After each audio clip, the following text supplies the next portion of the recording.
Class. कल हमने Stokes theorem की थी कंटेनर मैकेनिक्स में। तो स्टोक्स थ्योरम जो है वो उसका प्रूफ हमने किया था नोट्स में।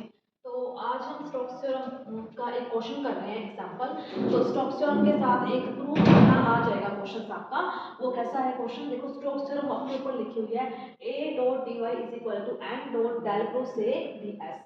तो स्टोक्स थ्योरम मैंने आपको बताया थी कल की डॉट जो है वो क्रॉस में चेंज होता है स्टोक्स थ्योरम में। तो a dot dy is equal to n dot del cross से ds। c किस में चेंज हुआ, s में। ठीक है, कर्व किस में चेंज हुआ, सरफेस में। डॉट किस में चेंज हुआ, क्रॉस में। ये और इसकी इंडेक्स नोटेशन लिखेंगे तो a i dy i n i epsilon i j k a k j ds। ये क्या है, इसकी स्टोक्स थ्योरम की इंडेक्स नोटेशन है। स्टोक्स थ्योरम की स्टेटमेंट और इसकी इंडेक्स नोटेशन आपको ध्यान में होनी चाहिए हमेशा। ठीक है, तो a i dy i is equal to n i epsilon i j k a k j ds। ये है स्टोक्स थ्योरम। स्टोक्स थ्योरम कल हमने नोट्स में करी थी। इसका प्रूफ, इसका क्वेश्चन देखो, एक एग्जांपल नंबर 17 आपके बोर्ड पे लिखा हुआ है। If qi is equal to 0, 2y2, -2y3 verify Stokes theorem by taking the integral of qi along the triangle ABC जिसके वर्टेक्स दे रखे हैं a 0, 0, 0, b 0, 1, 0, c 0, 1, 1। क्या बोल रखा है कि एक qi दे रखा है q1। ये देखो, ये q1 की वैल्यू है, ये q2 की वैल्यू है, ये q3 की वैल्यू है। इसके ऊपर वेरीफाई करनी है स्टोक्स थ्योरम। और जो किसके ऊपर है, ट्रायंगल ABC के ऊपर है, जिसमें a के वर्टेक्स है 0, 0, 0, b 0, 1, 0, c 0, 1, 1। तो ये देखो एक कोऑर्डिनेट बनाया है y1, y2, y3। ये पॉइंट है a जिसके कोऑर्डिनेट्स है 0, 0, 0।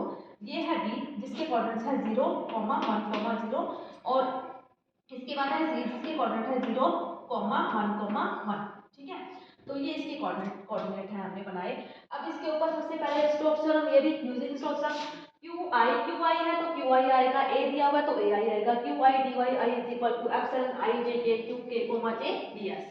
सबसे पहले वेरीफाई करनी है, यानी कि राइट हैंड साइड और लेफ्ट हैंड साइड का मान जो है वो बराबर आना चाहिए, यही करना है। स्टोक्स थ्योरम वेरीफाई करने का मतलब क्या है कि इस एग्जांपल के ऊपर स्टोक्स थ्योरम वेरीफाई करनी है कि इस थ्योरम के ऊपर स्टोक्स थ्योरम लगाएं तो दोनों का मान, राइट हैंड साइड और लेफ्ट हैंड साइड का मान क्या आना चाहिए, बराबर आना चाहिए। ठीक है, तो इधर देखो, सबसे पहले इसका मान निकाल लेते हैं। Epsilon i j k q k j। qi का मान दे रखा है 0, 2y2 और -2y3। ठीक है, तो सबसे पहले इसका मान निकालते हैं। तो epsilon i j k q k j। तो i की जगह पुट करो 1 j k q k j। अब j और k डमी इंडेक्सेस हैं तो इसकी जगह 2, 3 रखो। Epsilon 1, 2, 3 q3, 2 plus epsilon 1, 3, 2 q2, 3। ठीक है, एप्सिलॉन 1, 2, 3 की वैल्यू तो कितनी आती है 1, और 1, 3, 2 की वैल्यू कितनी आती है -1। तो q3, 2 यानी कि q3 का 2 के विद रिस्पेक्ट अवकलन करेंगे तो क्या आएगा 0। 2 का, ये रहा q2 का 3 के विद रिस्पेक्ट अवकलन करेंगे तो क्या आएगा 0। इसका भी 0, इसका भी 0, तो 0 प्लस 0 मान कितना आ गया 0। समझ आया आपको। पहले इसमें i की जगह 1 पुट किया है, फिर j और k डमी इंडेक्सेस हैं, इसमें 2 और 3 मान पुट कर दिया। एक बार 2 किया j की जगह, फिर k की जगह 3 कर दिया। एक बार j की जगह 3 किया तो k की जगह 2 कर दिया। फिर पुट करो इसी में i is equal to 2 epsilon 2 j k q k j। तो एप्सिलॉन j की जगह 1 और k की जगह 3, और फिर इसके बाद j की जगह 3 और k की जगह 1। अब q3 3 का 1 के विद रिस्पेक्ट करेंगे, y1 के विद रिस्पेक्ट q3 का 1 के रिस्पेक्ट करेंगे तो क्या आएगा 0, और 1 का 1 तो है ही 0, उसका 3 के विद रिस्पेक्ट करेंगे तो भी क्या आएगा 0। तो 0 प्लस 0 कितना आ गया 0। अब फिर क्या बचा i is equal to 3 e epsilon 3 j k q k j epsilon 3 1 2 q2 1 plus epsilon 3 2 1 q12। q2 का y1 के विद रिस्पेक्ट करो तो क्या आएगा 0, और 1 का 2 के विद रिस्पेक्ट करो तो क्या आएगा 0। यानी कि 0 प्लस 0 प्लस 0, इधर का मान कितना आ गया 0, इधर का मान कितना आ गया मेरे पास 0। ठीक है, अब उस साइड का मान निकालते हैं हम। अब उस साइड का मान निकालते हैं, क्या था qi dy i। तो q1 dy1 plus q2 dy2 plus q3 dy3, i की जगह 1 2 3, यहाँ पे क्या लगाएंगे ट्राइंगल ABC।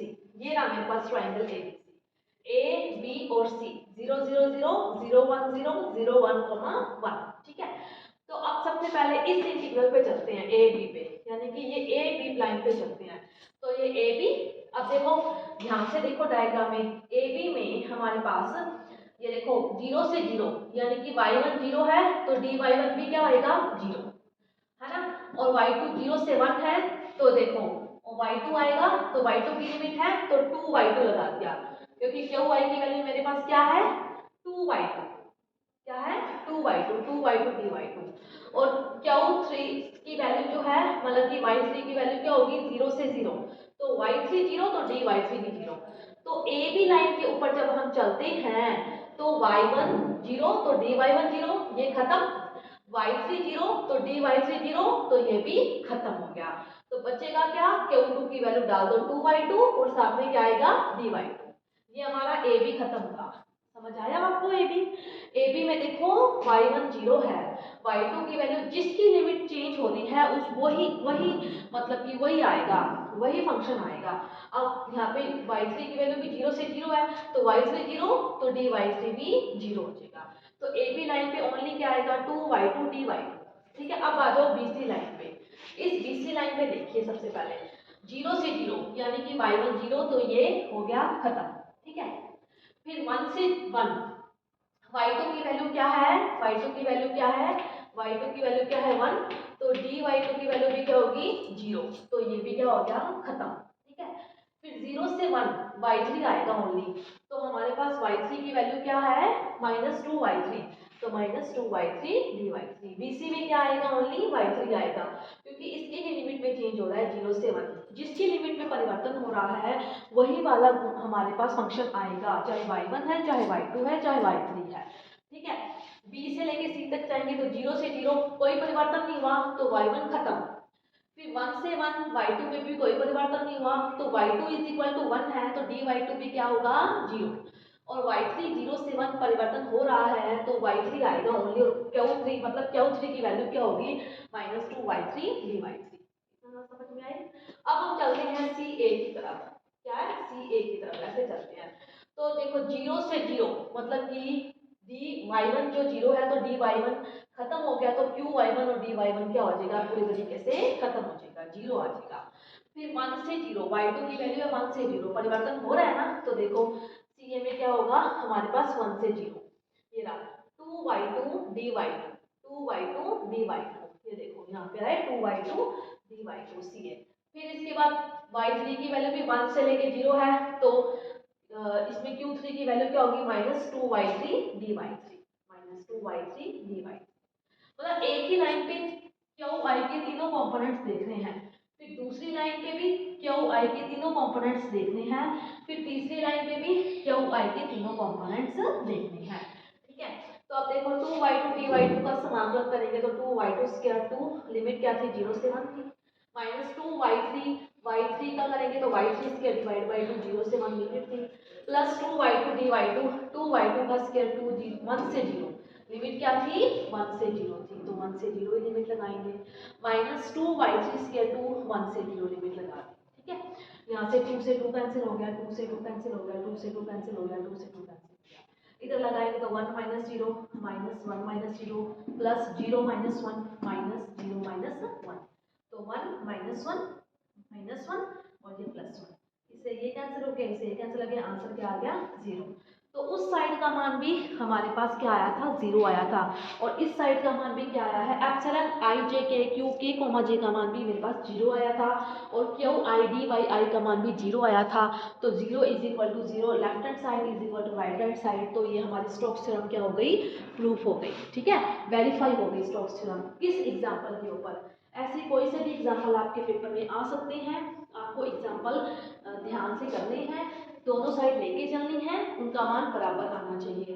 पहले तो हमेशा इसका मान ही निकालो, epsilon i j k q k j s, i की जगह 1 पुट करो, i की जगह 2 पुट करो, i की जगह 3 पुट करो, फिर डमी इंडेक्सेस के मान चेंज करो और उन तीनों को जोड़ के इसका मान निकालो, फिर q i dy i।